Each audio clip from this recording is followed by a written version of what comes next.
Yo, what's happening, folks? It's Action Motherfucking Jackson, the Lit Life Coach Motherfucking Monk, once again here to worship the trillest at the Trill Temple. Thank you for coming. Thank you for coming. Ties in the back. Ties in the back. Today I'll be having my first guest, the originator of the trillness, at least in my household, my father, the OG, Triple OG, Action Jackson, Lawrence Jackson. Go ahead and give it up for him.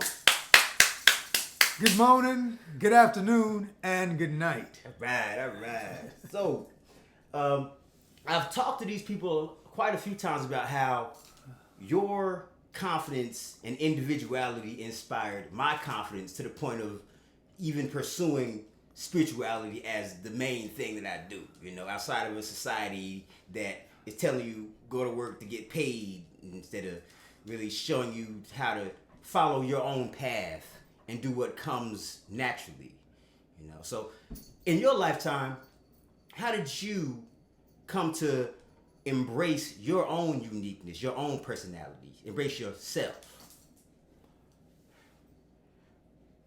That all comes when you're a child. Your confidence comes to you as you achieve things as a child. Your confidence comes to you when you're outside playing chase games and touch football and all that stuff, and all of a sudden you're better than the other kids. That's when you start getting confidence.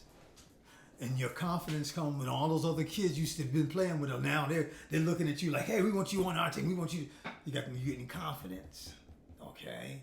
And so as you grow, and for me, my confidence came because I was always ready to compete. Love to compete. As soon as I found out that I was good at that, to compete, I would seek that out. To compete against somebody else to see if you were just as good as me. What makes you that good, and if I can't get better than you? That's where the confidence came from. Okay. Once I had my confidence, I just went off. And the reason why I say that is when you have confidence in your ability to do, you can have a setback, but you won't be shaken for long. Just because you know you can do this. It ain't like I think I can now. No. I still know I can do it. I just got to work a little bit harder. Okay? That's what it is. Whenever you have that setback, I know I can still do this. I just got to work a little bit harder. That's what I learned. Now, we used to play Rough House. Rough House today is different from when we played. Rough House was every man for himself game. You'd be like 5 or 6 guys out there. You grab the ball, you score 2 points if you make a layup or a shot, and you would get a free throw. I would be playing the game, and I'd be down. The game was always at 21. All games are 21. Every man for himself. You got 5 or 6 other guys out there. You trying to get your 21, they're trying to get their 21. It's a battle, okay? Before I knew it, I'd be down. Some guys would have 10, some guys would have 8, some guys would have 12. I wouldn't have a damn point. And please understand something. I was a good player, but I just wasn't scoring no points in these roughhouse games. You know what I would do? I would focus on what I'm supposed to be doing and really start playing twice as hard as I was playing. Serious as a heart attack. I remember the games like it was yesterday. I was like, God damn, I ain't doing shit out here and I'm losing. And the game's only to 21. Now I gotta go to work. Because evidently I ain't doing shit because I ain't got no points. That's what my whole drive. I've always been an athlete. My athletic ability took me many different places and gave me much confidence because I felt if I could compete and do it on the field and on the court, I could do it any damn place I wanted to do it. That's what it was. I like that. So I like that because the first thing you went to when you talked about your confidence wasn't my parents, it was me.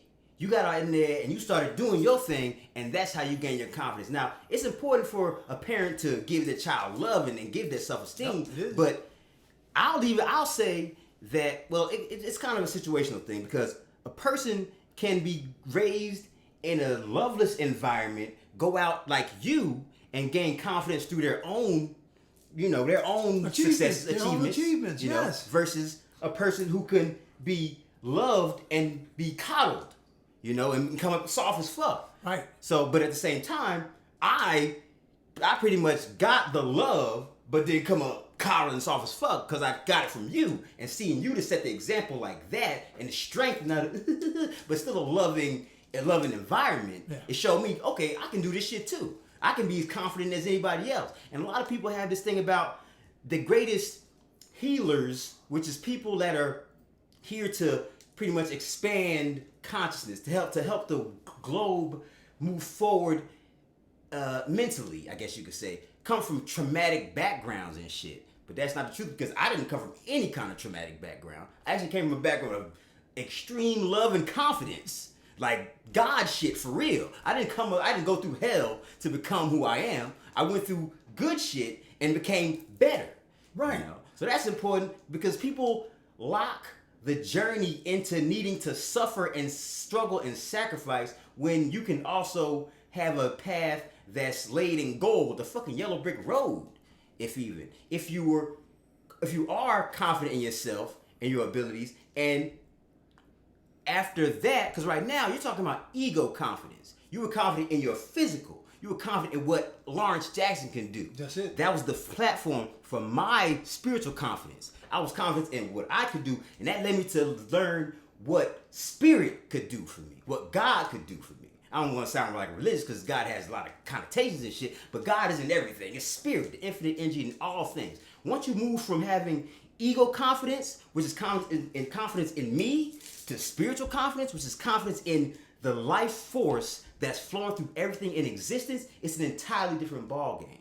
You know, that's why I'm glad we're having this conversation, because we can make the links between the ego and the soul. And what you did in the beginning was build a powerful ego. People vilify the ego, say, oh, it's bad, your ego's bad. Your ego is here so you can do just what you did. You can have a unique experience all to yourself without everybody else dictating your shit. If you got a soft-ass ego, you got people telling you where to go, what to do, and you're going to go and do that shit because you don't trust yourself. You don't believe in your own power, your own strength, because you haven't proven it to yourself like you did. Yep. Okay? And of course, your experience will also shape your ego, but as long as you are strong in your boundaries, moving how you want to move, and not getting so stuck in what everybody else is thinking and what everybody else is saying, and really focus on how you feel and what you enjoy, you would have a great life.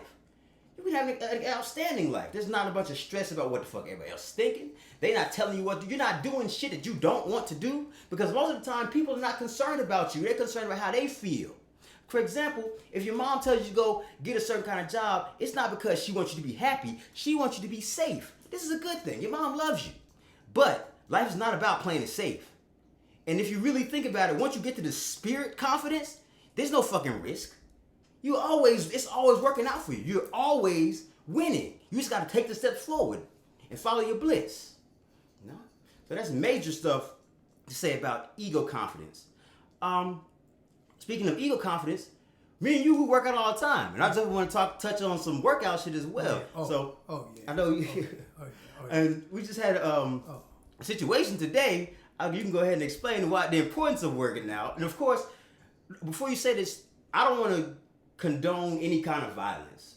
As a matter of fact, I want people to know that when you encounter bullshit in your life, negative energetic situations, you have to not just get away from it. You have to think about what brought you into it in the first place. And then we have to take it into the spiritual stuff, the energetics. Because energy always goes around. We talk about karma. What goes around comes around. It's not just in your words and your actions. It's in your thoughts as well. Because your thoughts is basically words. It's your words in your head. It's the things you're speaking. And it builds up in energy. And if that energy is negative, it's going to come back around for you. So whenever you have an altercation, when you move through it, first of all, try to move through it as high vibe as possible. Because once you in the shit, you in the shit. You got to do what you got to do. Try to move through it as high vibe as possible. And afterwards, think about where your energy has been. Have I been in a negative place? Have I been pissed off? Have I been upset about things lately? Because it always comes back for you physically if it accumulates enough. So with all that being said, this is why it's important to stay physically ready. Go ahead and give them the story. My partner was working on his house, and there were some guys next door working for his neighbor. The guys next door, one of the guys... Cat. Get out. Get out. Get out.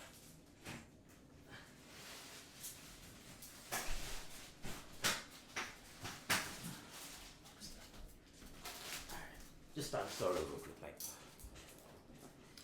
Yeah, one of my boys was working outside of this house, and there were two men working on the lawn of his neighbor. And one of the guys had an auger, and he was trying to do some work in the neighbor's yard, but he was coming across the line into the yard of my partner. And he was also spraying some type of a chemical down. My partner has a really good-looking dog. So he was worried about that. One second. Real quick. I got to let you know that this is 2022, so partner means different things. Partner means different things. A partner could be like a gay relationship or something. So I'll let you know that just so you know what he's saying. So we, my boy. Yeah, it's my godfather, best friends for a long time. This way years. back in the day, you know. This is my boy. I'll change your partner to boy. How's that? Goddamn. So my boy, he goes, yo, man, you're on my property. You crossed the property line. And the guy goes to him, I got a job to do. He said, yeah, you do, but you don't have to come across my property line. And what are you doing? So the guy tells him, look, I'm just trying to get this job done. So he goes, yo, man, why don't you back up a little bit? The guy didn't want to back up. So the situation started to escalate. So my boy says, well, let me just call the police and try to get this taken care of. So as soon as he pulls his phone out to call the police, he turns his back on the guy and he starts to dial the police. The guy smacks the phone out of his hand. So my boy kicks him in the private parts, grabs him by the back of the head and rams his head into the side of the house. Then he punches him in the face. Then the man comes and says, somebody call the cops. So one of the most important parts of that story is the age of your boy. My boy is 70 years old. And he's a martial artist, right? He has studied martial arts. Yes, he has. The main thing about that is being in the physical condition to actually perform when it's time to perform. That's about what it's about. And for most people, it's not about being performing like that every day. It's about going up and down stairs. It's about getting in and out the car. It's about getting out the damn bed. It's about playing with your kids, you know. And more than anything, it's about having confidence in your ability to do. And it's also a great thing to look in the mirror and be like, you know what? I like how I look today. There you go. And step outside and people also notice how you look. How you look. You know? And of course, that's not the main goal of fitness. The main goal of fitness is to be fit. It's to be able to do shit and live a quality life. You know? That's what it is. I ask people all the time. I'm 66, okay? Me and my son work out. We do the same routine 4 days a week. I'm going to tell you this. It's hard as hell. Okay? And I say that, and I also ask people all the time. I say, what's the one tool you use all the time? There's one tool that you use all the time. Constantly. That tool is going to be used. Most people don't know. It's your body. Without that tool, no other tool can be used. Okay? No other tool will be used. You won't be able to work on your car. You won't be able to walk down to the liquor store to get a six-pack of beer. You won't be able to go to the game, go to the dance, go to whatever. Sorry. Because the main tool is broken. Once that tool is broken, it's over. Mm-hmm. It's very important. I always tell this to young people to get comfortable with some type of a workout. Get comfortable with it to the point where you can do it until you're my age. Okay? I've been working out. People have been knowing me for 40-something years and never seen me out of shape. Oh, I've been out of shape to me, but most people don't know. Okay? I always tell people this too. When I turned 40, I made a commitment to myself to stay in shape for a lifetime. Okay? I'm 66 now. You should see me and my son work out. Okay? He's 32 years younger than I am. Okay? and I work out with him. The thing I'm trying to get to is take care of yourself. Love yourself enough to understand that you have to take care of yourself. Once you understand that you have to take care of yourself, it's so easy to take care of other people because you are fit enough, you feel good enough about yourself that you can share yourself with other people. It's very important. Okay? Very important to take care of yourself. Another thing about working out. When you sit, the body is not in motion. Only the brain is engaged. Okay? Only the brain is engaged. So now the brain is not really being used like it should be used because the brain controls the body. Okay? When the brain is being used like it's supposed to be used, the body is being used also. Okay? The most quick-feeted people or quick people, think quickly, move quickly, however you want to say it, are people who can engage the brain and the body. Can you kill the fly before he flies away? That means you look at it, you see it, and the hand moves to kill it. That's hand-eye coordination. Do you have all that? If you're tripping up a set of stairs, will you catch yourself before you smack your face on the step? I've seen many videos, motherfuckers crash their whole shit. Okay? These kind of things, this is when the brain and the body are engaged. They become in one. When the brain is engaged with the body, you look differently, you think differently. Okay? You think very differently and you look very differently. When the brain is engaged with the body, you won't be overweight at all. Reason? Because now you know I need to do these things. Because your body, once your body don't move, in case you don't know this, your body atrophies. Atrophy means the muscles are now becoming flab and will soon turn to fat. That's what flab is. Okay? Look around you and see how many people are going to that state. Look around you. If you put a percentage on the people who are overweight or morbidly obese, it's a high percentage in this country. A lot of it is because we're not moving, okay? But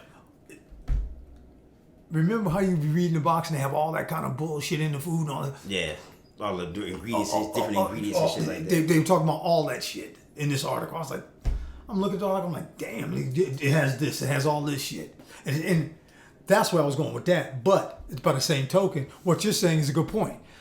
The sitting on your ass is the problem. Yes. More than anything else, just because your body's not pushing out all that bullshit. Because your body's made to use what it takes in. If it can't use it, it chucks it. It chucks it. You know? Yep. Yeah. So when it can't do that, it's just taking stuff in. Also, with the whole mind-body thing, your spirit wants to express through your body.